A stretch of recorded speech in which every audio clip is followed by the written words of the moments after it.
Fala, Flagramável! No vídeo de hoje eu vou falar e repercutir sobre mais uma goleada do Flamengo, dessa vez contra a Portuguesa. Flamengo recebendo um caminhão de dinheiro por Gerson, Danilo jogando seus primeiros 90 minutos como titular, Juninho desencantando e jogador rescindindo o contrato com o Flamengo. Essas e outras informações e opiniões do Flamengo para você agora, de torcedor para torcedor. Então já deixa a sua curtida aí, já deixa o seu like para dar aquela moral. Se você ainda não é inscrito, eu te convido a se inscrever totalmente de graça. É só clicar no botão inscreva-se aí abaixo, assim você não perde as informações do dia a dia do Flamengo, com muita informação e opinião. Assim você pode também ajudar o canal que é novo a bater os primeiros 500 inscritos. Tá faltando pouco, você pode me ajudar nessa missão.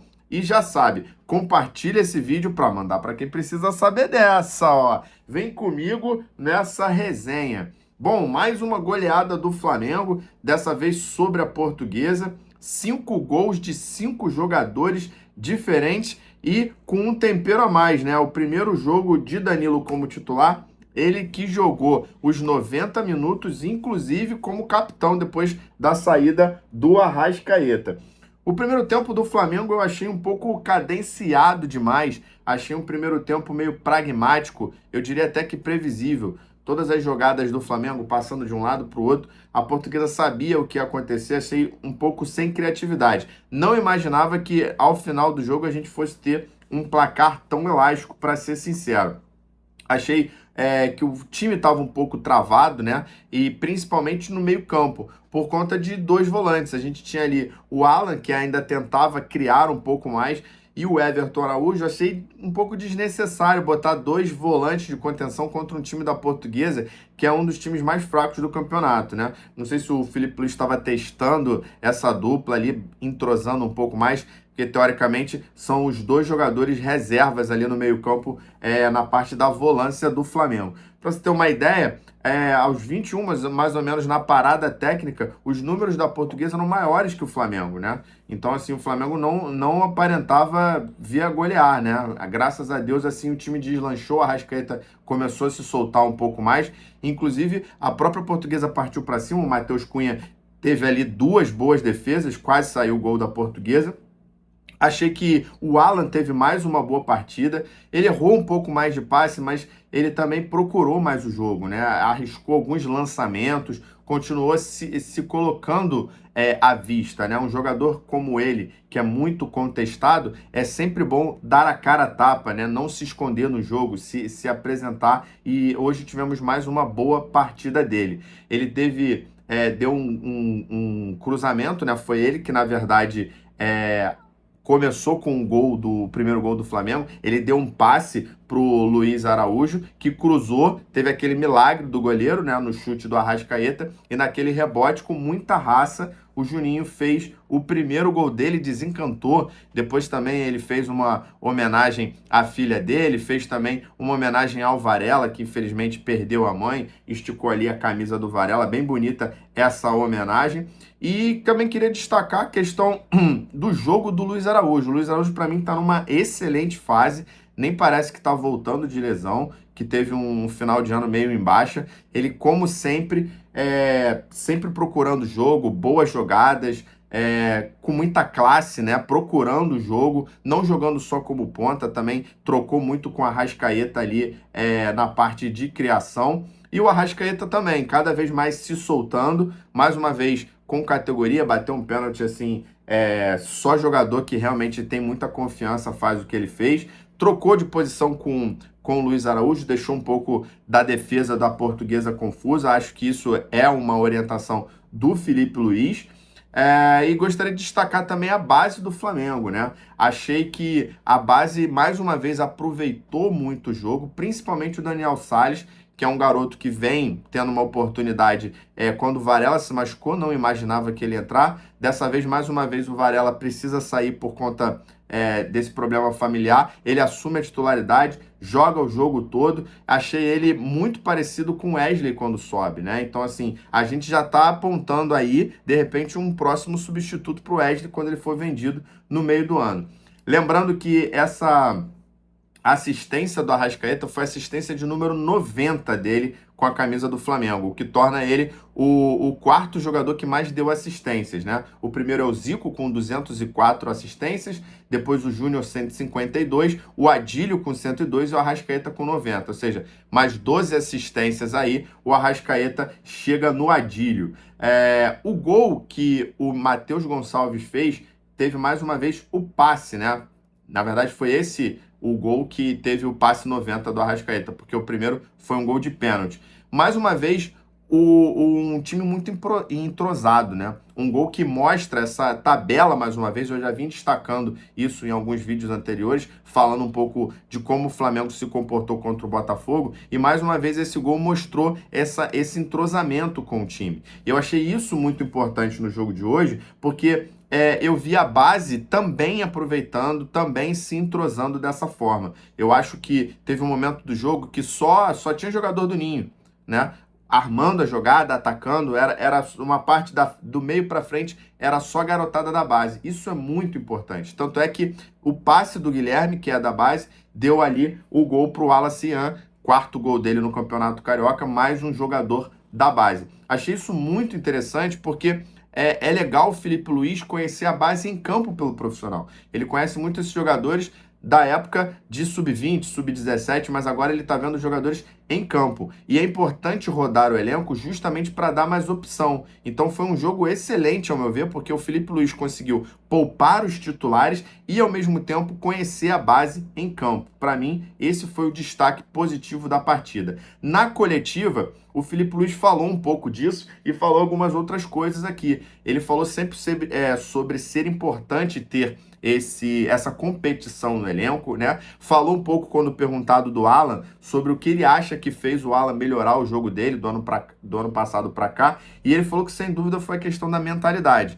A mentalidade do jogador, porque talento ele tem, tanto é que o Flamengo pagou caro por esse jogador.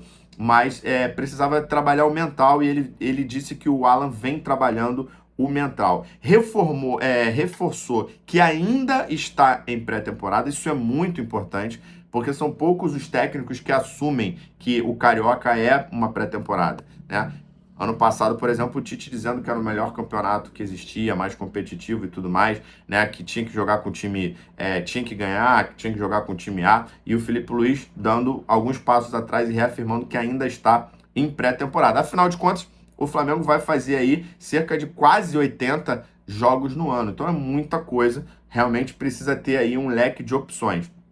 Ele falou sobre manter o mesmo processo sobre a base. Foi uma pergunta do Flazoeiro sobre se ele está conversando com alguns treinadores da base para manter o mesmo estilo de jogo da base que o profissional joga. Ele falou isso ser um sonho dele como treinador, que é um sonho também do BAP, né?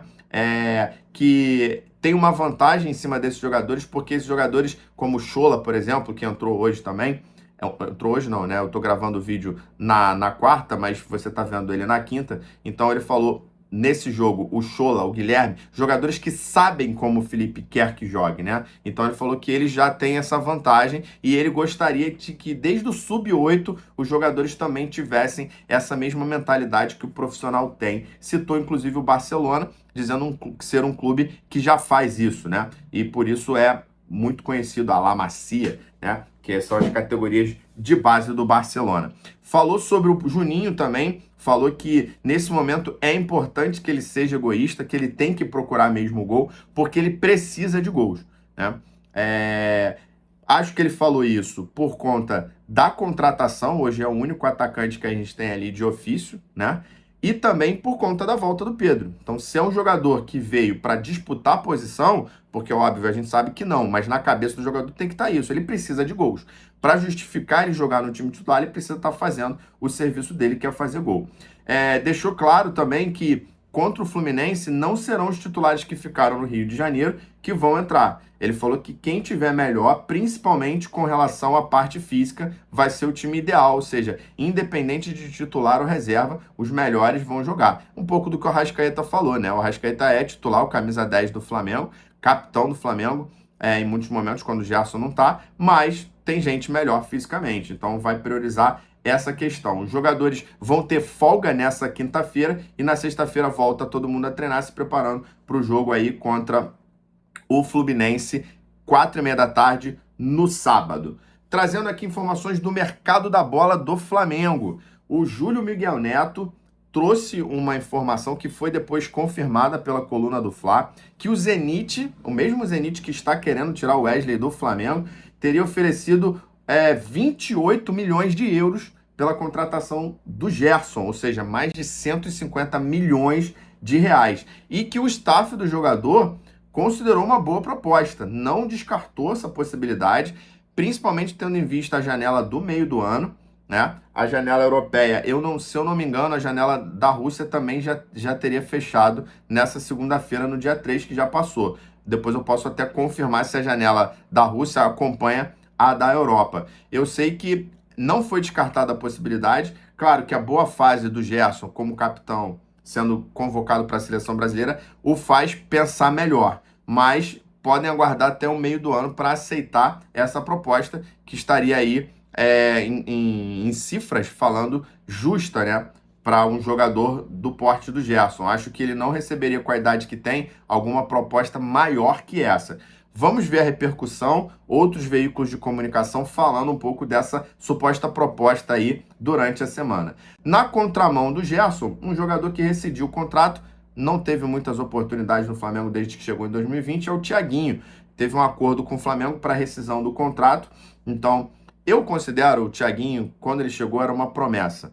Hoje ele já não é tanto uma promessa, mas não é um jogador com cara do Flamengo. Ele não tem esse jeitão que o Flamengo tem. Talvez o Flamengo lá da época dos anos 2000, talvez, que tinha Walter Minhoca e outros caras desse tipo, o Thiaguinho pudesse encaixar. Mas hoje não tem a mínima condição. Inclusive, a garotada da base tá jogando muito melhor que ele. Ele, inclusive, já até fechou com o clube, né? Parece que tá quase se acertando aí para fechar com o CRB de Alagoas para jogar a Série B. Então ele fez um acordo com o Flamengo, não foi unilateral, né? Então a oficialização deve ocorrer ainda essa semana. Essas são informações do Vene Casagrande, beleza? Deixa aí sua opinião, o que você acha dessa transferência do Thiaguinho? Realmente um jogador que veio em 2020, veio caro, 10 milhões de reais, não rendeu. E fala também aí, deixa nos comentários sobre o que você acha da possível saída do Gerson, que eu falei agora há pouco. Para a gente terminar aqui o nosso vídeo falando do Lohan, informações na tarde dessa quinta-feira deram a entender que o jogador desistiu de ir para o CSKA, que ele vai lutar para reconquistar o espaço dele. Ele acredita que ele ainda tem chance.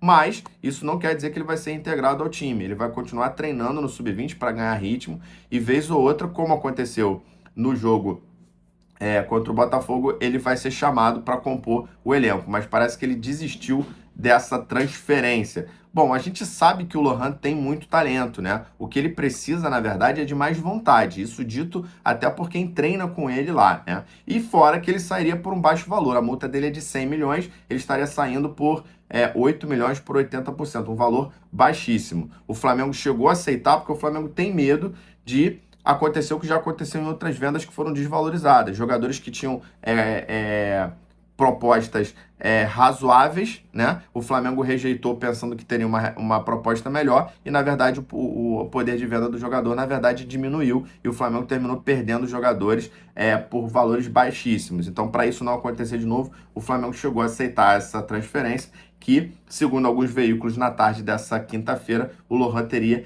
desistido. Para finalizar, saiu também uma notícia que a Justiça retirou a possibilidade de punição do ex-presidente do Flamengo, Eduardo Bandeira de Mello, com relação ao incêndio no Ninho, né? Ele afirma ter recebido isso com muita tristeza, né, e até surpresa, porque isso é incomum, o Ministério Público pedir a extinção, né, de um dos réus, mas ele ficou triste porque ele queria se defender. Segundo ele tem provas suficientes para mostrar a inocência e agora não vai poder. Essa medida, ela foi justificada por conta do tempo, né, ou seja, ela prescreveu e também pela idade avançada do ex-presidente do Flamengo.